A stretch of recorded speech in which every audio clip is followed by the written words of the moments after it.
हमारे चैनल को सब्सक्राइब करें और वीडियो को सबसे पहले देखने के लिए बेल आइकन को जरूर दबाएं।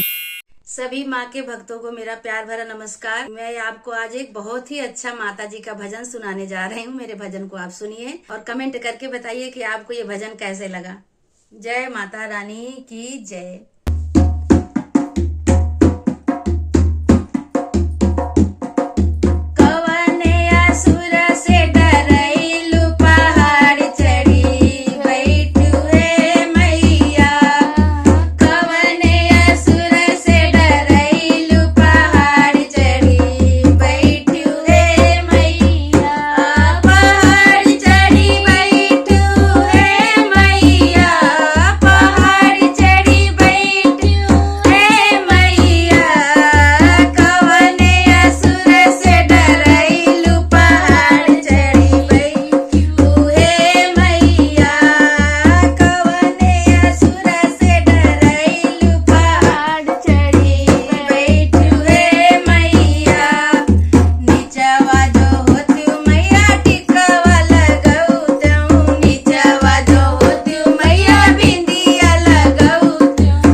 चढ़त डर लागई पहाड़ चढ़ी बैठी हुए मैया ऊपर चढ़त डर लागई पहाड़ चढ़ी बैठी हुए मैया पहाड़ चढ़ी बैठी हुए मैया पहाड़ चढ़ी बैठी हुए मैया कवने असुर से डरैलू पहाड़ चढ़ी बैठी हुए मैया कब असुर से डरैलू पहाड़ चढ़ी बैठी हुए मैया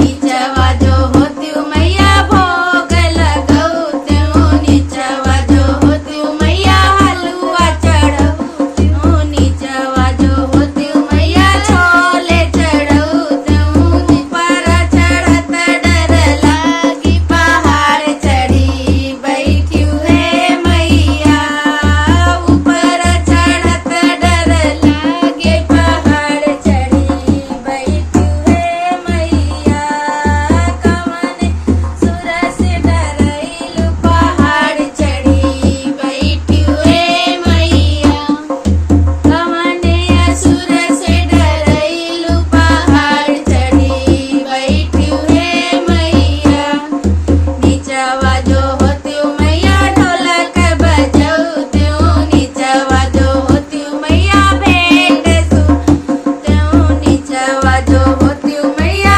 भेंट सुनौती ऊपर चढ़त डर लागई पहाड़ चढ़ी बैठी हुए मैया ऊपर चढ़त डर लागई पहाड़ चढ़ी बैठी हुए मैया पहाड़ चढ़ी बैठी हुए मैया पहाड़ चढ़ी बैठी हुए मैया कवने असुर से डरैलू पहाड़ चढ़ी बैठी हुए मैया कवने असुर से डरैलू पहाड़ चढ़ी बैठी हुए मैया। बोलो सच्चे दरबार की जय सचिया जोता वाली माता तेरी सदा ही जय। अगर आपको ऐसे ही गाने भजन कीर्तन सुनना है तो मेरे चैनल को सब्सक्राइब करें और बेल आइकन को प्रेस करना ना भूलें। धन्यवाद।